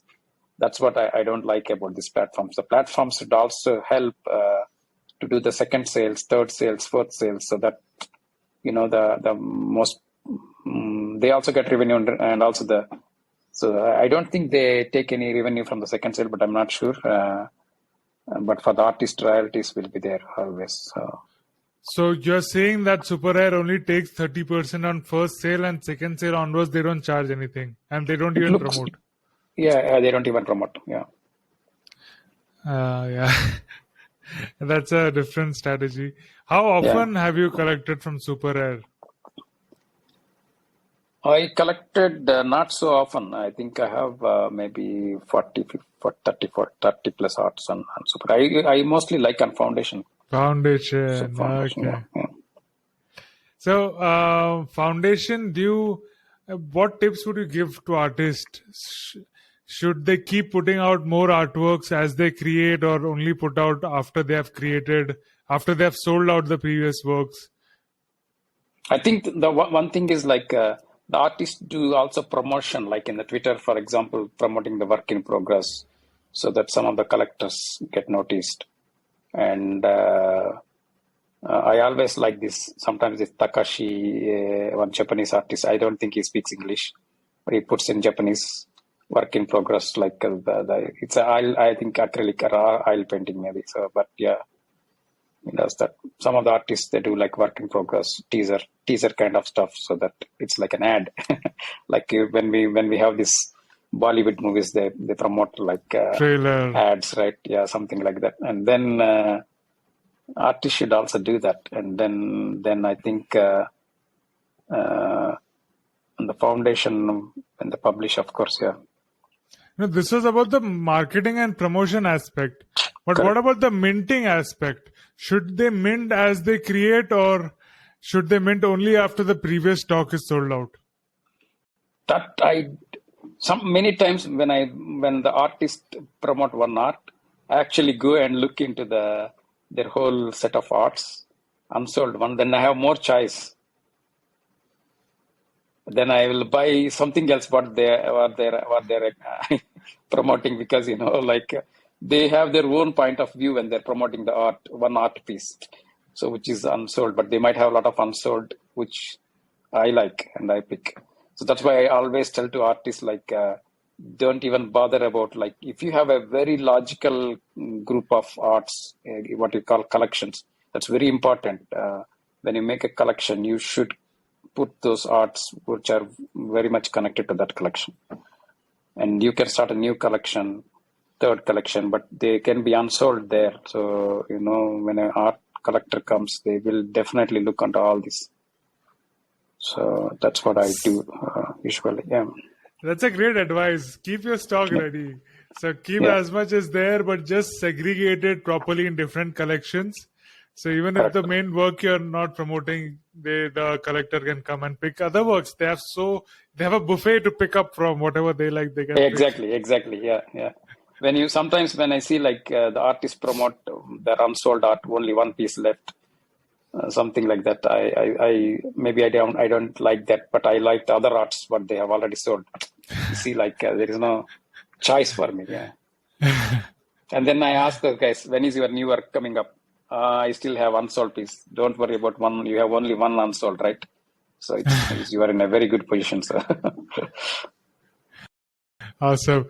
What do you like an artist to have a consistent art style, or is it okay for you if somebody experiments with different art styles and themes and technologies? I don't mind actually about art styles. Most of the artists also evolve, right? So somebody is trying the traditional arts, and then they move to using the tools, digital tools. I have been buying arts like the oil paintings and watercolors also, where they have digitized with some camera or something. Yeah, I also bought. Yeah. Talking about oil and acrylic, this work which you see behind me. Yeah. That is also that is a NFT, but I need to put it on foundation now. You should. Yeah. It's a. Oh, that's beautiful, wonderful. Yeah. It's quite a huge work. Huge work. You see, this is what sometimes you miss that when it is fully digitized, you don't feel that texture and that's what when I was looking in the Rich Carlton Arts. Oh my God, how they can digitize this, make this NFT. Yeah. No, but with cameras and phones being so high quality, Correct. There are ways to digitize it and capture it. Yeah. Did you know now you can even digitize a sculpture? So iPhone 13 Plus have this app. I don't know the name, but you can easily find it out. Even yourself, you stand with the hands like this apart and ask a friend to go around and take photos of you, so that you can create as a 3D model. It creates 3D models. Even of a vase or a statue that you have in a house, you can make a 3D object out of it. Oh, very good. Yeah. Awesome. So, moving to a next round, these are some fun questions. I call it rapid fire, but it goes on to be a bit longer, but that's not a problem. Yeah. So, who are 3 people, living or dead, that you would like to have lunch with? In my real life? Well, if they're dead, not in your real life, but somebody who's alive now, or somebody even before, that you want to have a conversation with or have lunch with. Who would be those people? Maybe my grandfather is one guy, and then one of my close friend they passed away, but yeah. So then, and my grandmother maybe, yeah.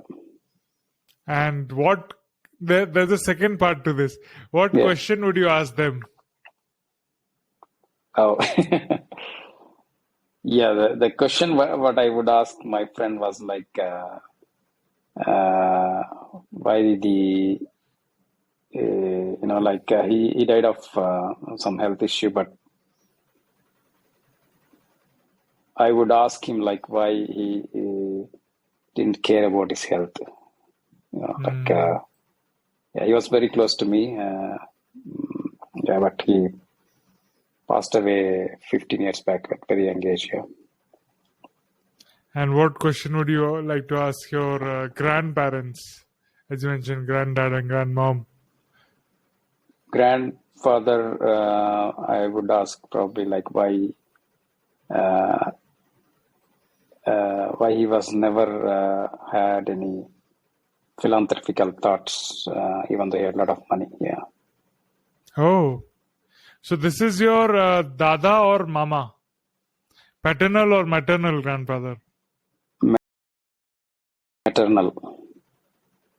And was he alive when you were born?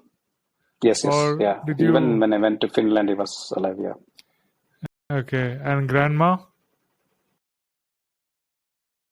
Grandma passed away earlier, like when I was in maybe 10th standard. She passed away, yeah. And what question would you like to ask her? That's very interesting, like because she's also maternal grandmother. Like she's quite opposite. Like she has 100 rupees. She gives away 100 rupees. So how can be these two opposite poles? How she lived with my grandfather so many years? Like it's interesting. Yeah. Probably she was there to balance it. Yeah. So she might be taking from there and. Yeah, I learned a lot of stuff from her. Like actually, maybe that influenced me also. Like. In buying arts and all this, like she's a very generous person. Yeah. Wow. So did you go and buy art with her? Like actually go and buy art? No, not with any arts or anything. But she used to be more generous in giving away things and money and all that. Like for the needy people, like, the countryside, there are a lot of poor and yeah. So with your grandfather, why did you think he wasn't philanthropical? Was he like... He was not at all. Like, don't know why, yeah. So not at all, as in if somebody even used to come to ask, he would refuse. Like what kind of not at all you mean? Even if a guy comes, a beggar or something like that, it's impossible to get a dime from him. So even as a grandchild, did you ask something from him and he used to refuse? Was it like that? Was he very strict? No. I think, but he's with his kids and grandkids. Is of course all his property. It's like, yeah. All right. So very interesting. Not being giving. Sometimes I also jump between these two thoughts of giving or not giving beggars. So sometimes I think that I don't want to encourage them by giving. They don't really feel like going and doing something else. Or sometimes these beggars also have a racket in a way. So that sometimes you want to be aware of if it is a genuine donation or that you're doing. Apart from that, if it is something genuine, I would definitely give. Even in Ukraine, I was able to contribute the sales of my art and directly give money to those artists who were struggling there when the war started. So, yeah, in that way, I think what's better use of money if it is not spent for somebody who really needs it? Exactly. That's what I meant. Yeah.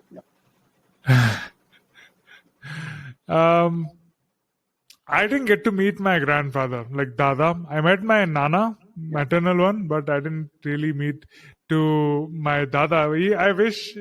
I mean, all these people I asked on the show, you're the first person who mentioned grandparents and a closer friends. People usually talk about some famous celebrities or kings or One person even mentioned dictators.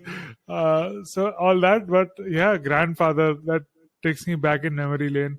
I would definitely want to know about his entrepreneur skills. In his situation, with what he had, with where he was at, he created a lot of he did a lot of enterprising things, but then he passed away of some health issues very young, when my father was also very young. So I would definitely want to ask him what drives him, or what is his spirit. He was very innovative in that way, engineering wise and all that. So yeah, I wish. Okay. But yesterday's conversation I had with Mike Mongo, he was telling about an AI that you can talk to as a real person. So he was giving a reference of Sherlock Holmes. So it's like a character AI or something like that, the name is. And it talks to you as if Sherlock Holmes. So it has gone through all the data of everything written, commented, and thought about Sherlock Holmes. And then he will talk to you and give you answers according to that. Yeah. You'll feel like you're talking to him. Right. Okay. So yeah, maybe if there was enough data points or writings on our grandparents, maybe we would be able to do that with AI. Exactly. Yeah. By the way, there is a Gita AI, or Lord Krishna says, or something like that, or Ramayana also will come out. I don't know, but you can ask them deep questions and they would reply as if those Krishna or somebody is replying. I think for me, the English language is very small language, which you cannot, the Ramayana and Mahabharata are all in Sanskrit, which is a super set of languages. Your volume has dropped. Because I lost my headset, the battery was down. So Okay. Can you hear me now? Yeah. Yeah. I think what I'm saying is like this Ramayana, Mahabharata are all written in Sanskrit, right? So if the artificial intelligence understands Sanskrit well, I think that's what first we should teach. Then the interpretation of Ramayana, Mahabharata will be much more. Yeah. I think what I even was listening to some. Of course, we have a lot of gurus in India. Some of them were saying like the biggest problem is for them. Your volume is very, very low. Can you hear me now? Yes. Do you have a wired earphone, or how much time does it take for the headphones to charge? I think it will take probably 15 minutes. Okay. Do you have few more topics? This is better. Okay. But yeah, let's keep it like that then. No, gone again. How about now? Yeah, now. Is there now? Okay, good. Let's keep it like that. I'll disconnect my set completely. Yeah. Yeah, now it's much better. Okay, good. So that probably is that because of my headset is still taking some of the yeah. Now, but you now sound like a robot. How about now? Anyways. Yeah, let me rejoin. Yeah.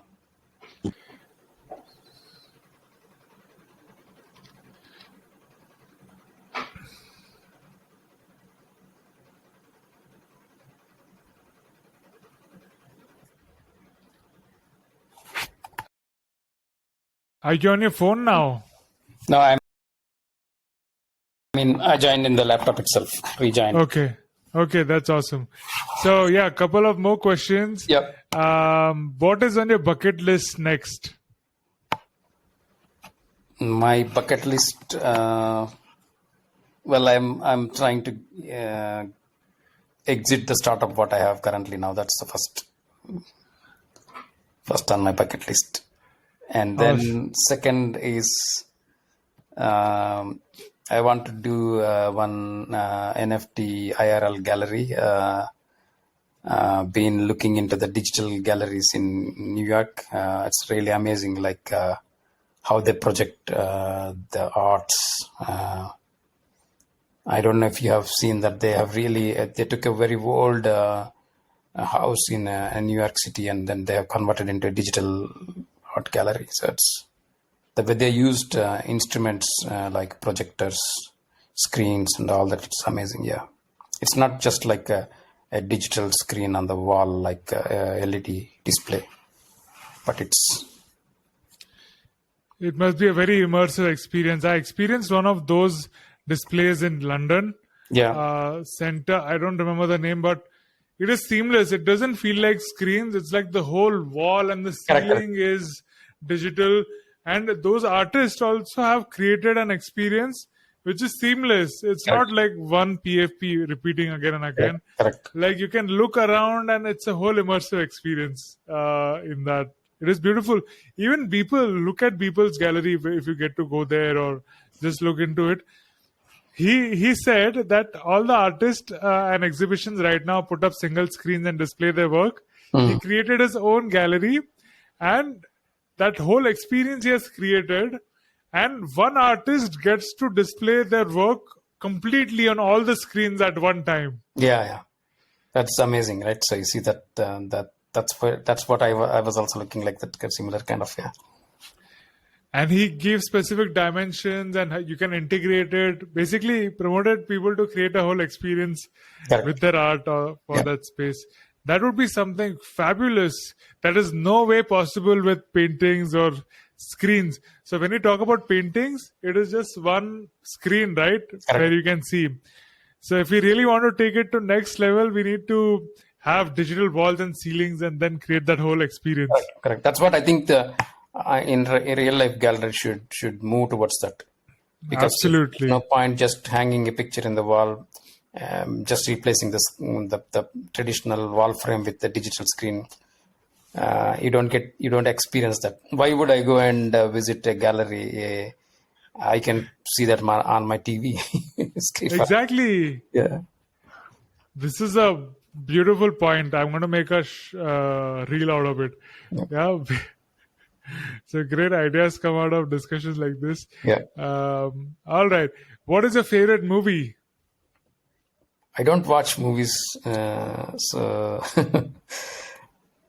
can't say favorite. I don't go to movie theaters. Sometimes I watch comedy clips. Yeah. Do you read? I read short stories, not the novels, but short stories. Yeah. So, what are your favorite short stories or authors? Authors, I would say, I don't remember the short stories because recently I haven't been reading any books. So I used to read 3-4 years back or 5 years back, mostly the Russian, Tolstoy, Chekhov, all those. Some of them very tragic stories, but I like those. But Tolstoy is not short at all. It's like a huge, big book. Yeah, a book, yeah. I wish there were short stories from Tolstoy. Yeah. I usually go to YouTube and watch the summaries there. Yeah. Then they become short.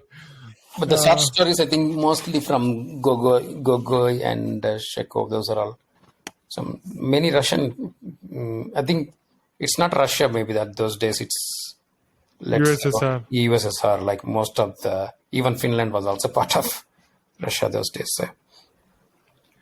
So all right. Finland, all those, yeah.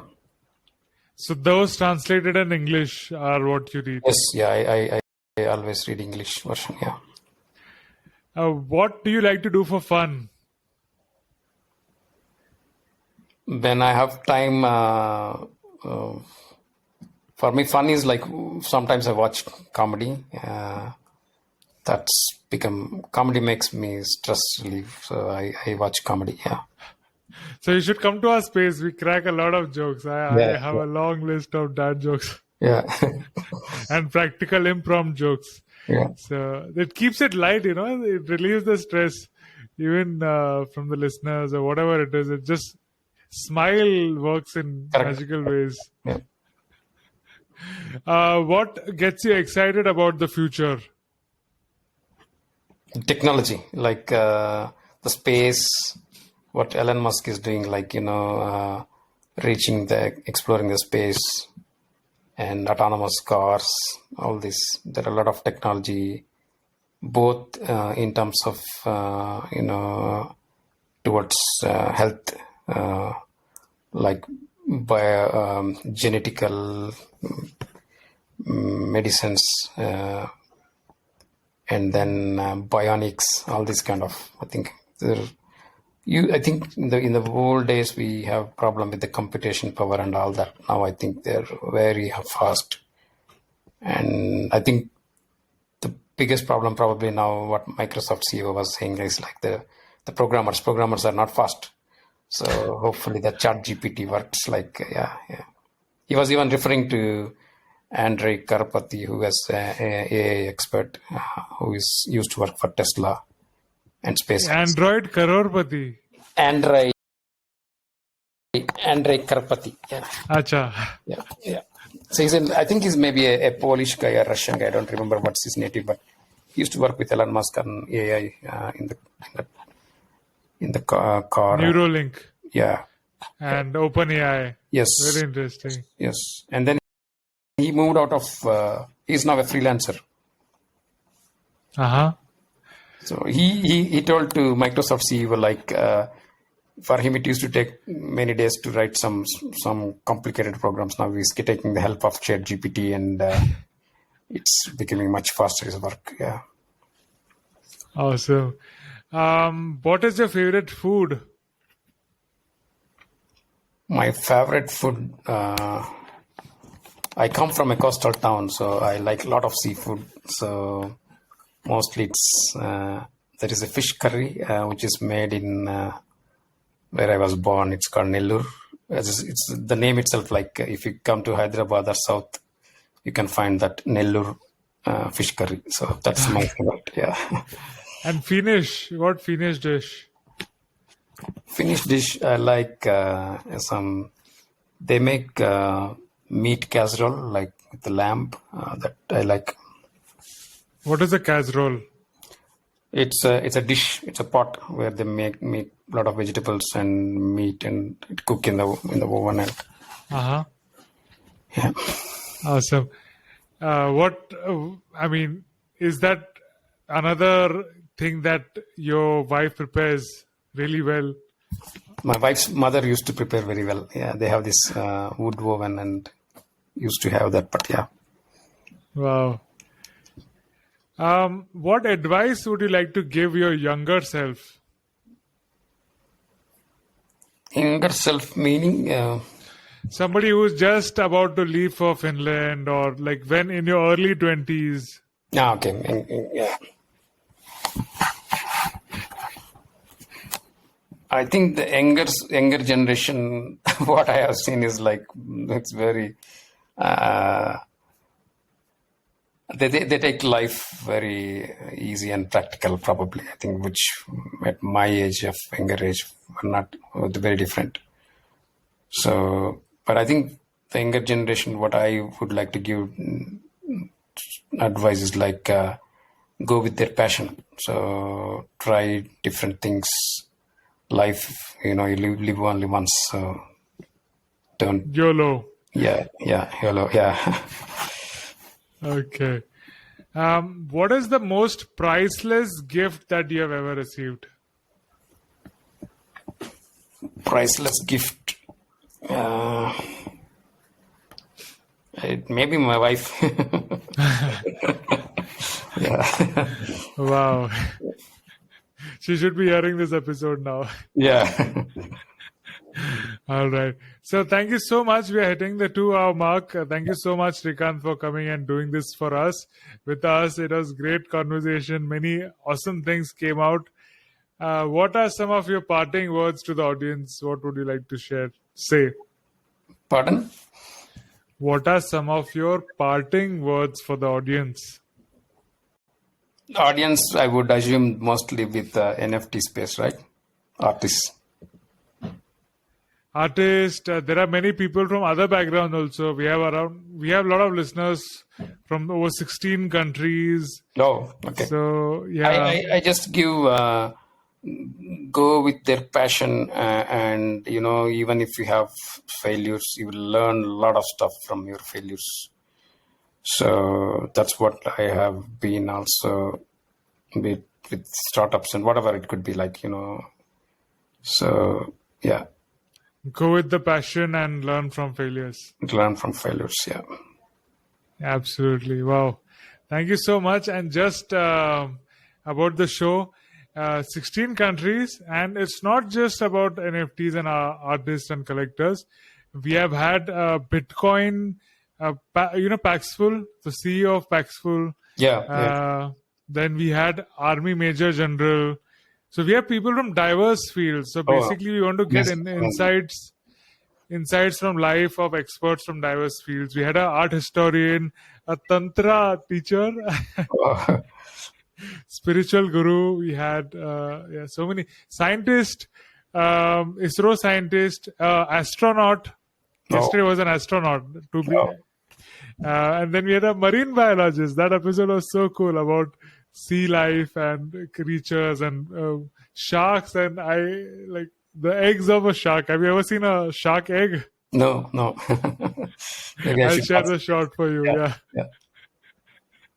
Yes, thank you so much. And we keep doing this. It's a great way to interact and provide insights to all of us from the lives of you amazing people who are doing so many things and impacting in a positive way the lives of artists and everybody all around you. Like, there's so many people who use your technology, 5G or all the other things you created, but they might never know who has created this or who's behind this. Right. So you have impacted in so many ways to so many people and things. So thank you for that. That's wonderful. Thanks for you, Tanmay, for having this here. Okay. Thank you. Bye-bye. Thank you. Bye.